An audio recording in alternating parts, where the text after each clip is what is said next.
Welcome back to the Financial Autonomy Podcast. My name's Paul Benson, financial planner and practice principal at Guidance Financial Services. With an awareness of the challenges of high house prices and resultant large mortgages, intergenerational wealth transfers in the form of early inheritances are happening more and more. So if you find yourself in the fortunate position of receiving an early inheritance, what are the smart moves to put you and your family on the path to financial security? And how do you appropriately honour and respect the hard work that went into the generation of this wealth? I've got 4 suggestions, so let's dive in and take a look.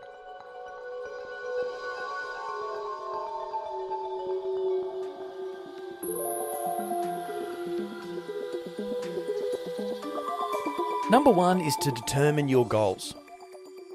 Frequently, people who receive an early inheritance haven't had much reason or opportunity to take a step back from the day-to-day and think about their long-term life goals. Paying off a mortgage and raising the family have probably taken up all the available headspace. So the first thing that we dig into when working with clients who've received an early inheritance is to discuss long-term goals and their prioritisation. Is the current home the forever home?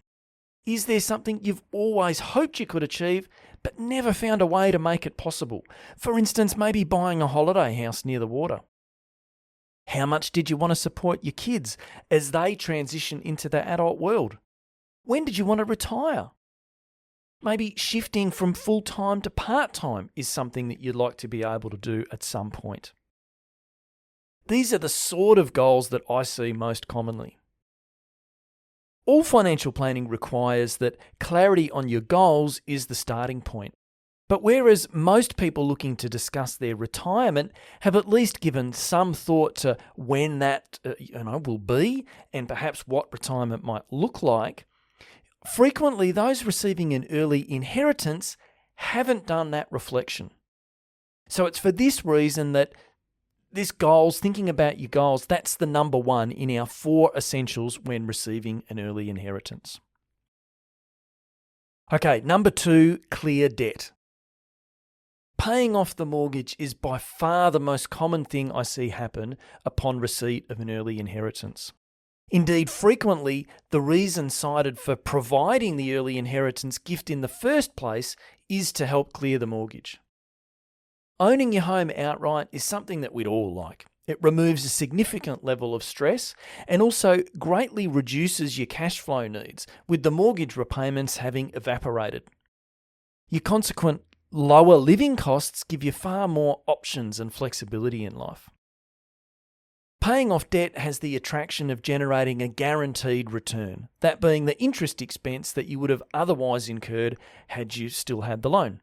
Of course, if you wish, you could always re-borrow for investment purposes, in which case the debt would be tax deductible, but it's hard to go wrong with paying off your home.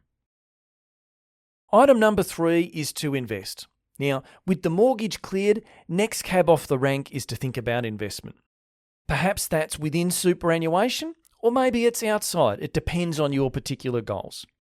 So for instance, if you've got an early retirement objective, you'd want to have some of the money outside super so you have access prior to age 60. If that's not a goal, then perhaps using the superannuation system for the tax effectiveness that it provides might be suitable. The appropriate strategy will be dictated by your goals, but the important thing is to ensure that this early inheritance gift is put to work.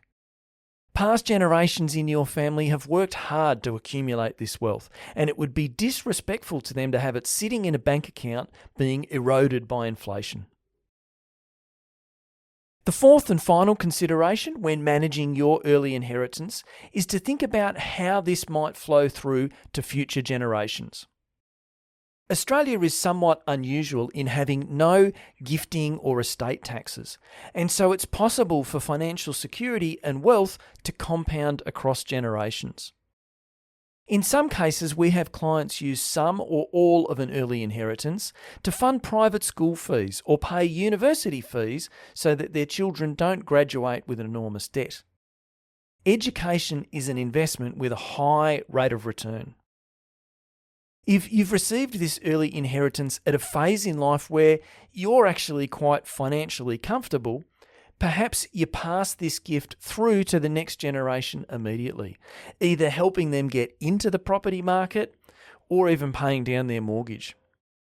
I've seen examples where family might park money in an offset account for their kids.